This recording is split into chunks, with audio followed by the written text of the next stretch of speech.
Hey guys, this is part 3, and here you have my 20-year-old Aziah, who currently lives with me still. She's been here, like I said, since last year, and we're gonna get her side of the story on how it has been since the system put her in the care of my fraternal grandmother, her grandmother. I'm not one to really like talk about my feelings because I've always tried to vocalize how I felt, and then when certain people are telling you, "Oh, you shouldn't have a nerve to feel like that," or when certain people are shutting you down every time you try to vocalize how you feel. Who is this certain people? My grandmother. Okay, continue. You shouldn't like. I don't know. It's just like, all right, you just. It gets to a point where you just want to shut down every time you try to vocalize something that you feel, and it's just like it gets to a point where it's like, all right, I'm done trying to explain how I feel ever, because it's like, all right, because nobody really cares for real. So you saying how you try to explain how you feel? How have you been feeling? How has it been? Like, how's life with her? Like, life sucks. Do not get older. That's all I'm gonna say. With her. Not right now. How has life been with her growing up in that house? I always felt like the black sheep, honestly. And people might not agree with me because they feel like I'm the favorite child, but it wasn't like that. So from the outside looking in, of course, people are gonna be like, oh, she was the favorite. Oh, she was favored more. It wasn't never like that. I always stayed in my room with my door shut.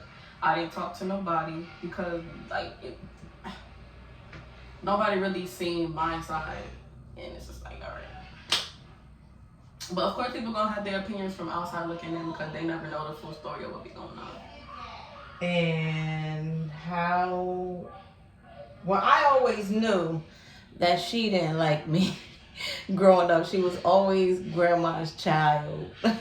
It was never like. It was more so Lonnie that was more under me when I came around, but it was like her who didn't really care too much for me until now. So, how did you feel about me growing up based on the things you were told about me? I mean, it's the same thing that my sister said. We were always told that your mother doesn't want you, she don't want to do things for you, da da da da da.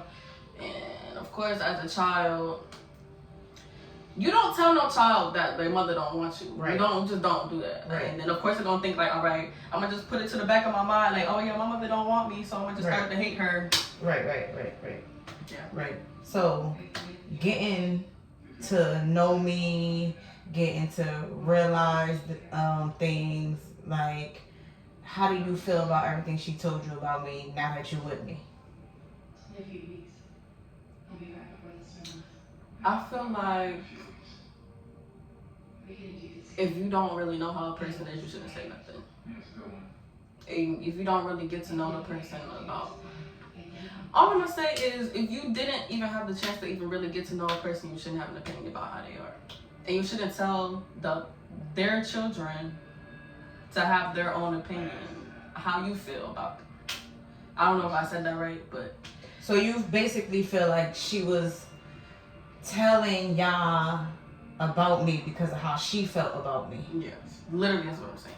Okay, so now, what do you see? How do you feel about me now? I feel like you try your best to be a great mother every day. So, do you think that I've always been trying this, or you just think that this is something new? I feel like you have always been trying. But of course, it's gonna get in the way of somebody telling you, "Oh, your mother doesn't want you." And no matter how hard somebody can try to do something, if somebody's in the back of your head telling you, "Oh, you shouldn't care about that. Your mother doesn't care about you. She doesn't want you. Look at she don't treat you right," or da da da da. I mean, so it's two different opinions trying to clash together. And it's like, as a kid, you're trying to like piece together which one you want to believe, and then it's like, all right, so I'm gonna go about trying to figure out which one I want to go with. So it affected you even now today? Yeah. Even as a grown adult, like, yes, like, yeah. So how do you feel being here? Are you happy? You sad? You want to go back? Like, I will never go back. So you feel like Never. it was a big mistake, right? I feel as though if we were never taken away from my mother, things would be totally different. And I've always said that. Good or bad? In a good way. In a good way. Right, because every child needs their mother and their father. Every child needs a mother and a father. I don't know. I don't care what nobody say. Every child needs a mother and a father. It don't matter the situation or anything. Like, a child is always going to want to go back to their mother. I don't care the situation or anything. So, that's just how it is. I mean, we came out the womb.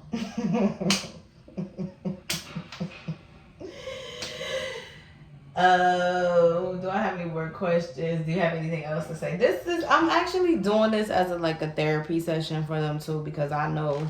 All I'm gonna say is, I'm good. I'm always gonna be good. My mind is, yeah. Your mind is what? I'm gonna be good. Always. I got myself. Yeah. That wasn't the right thing to say. If you want more, like, share, follow, subscribe, and we'll come back. What part we on? 3. We'll come back with a part 4. Yes.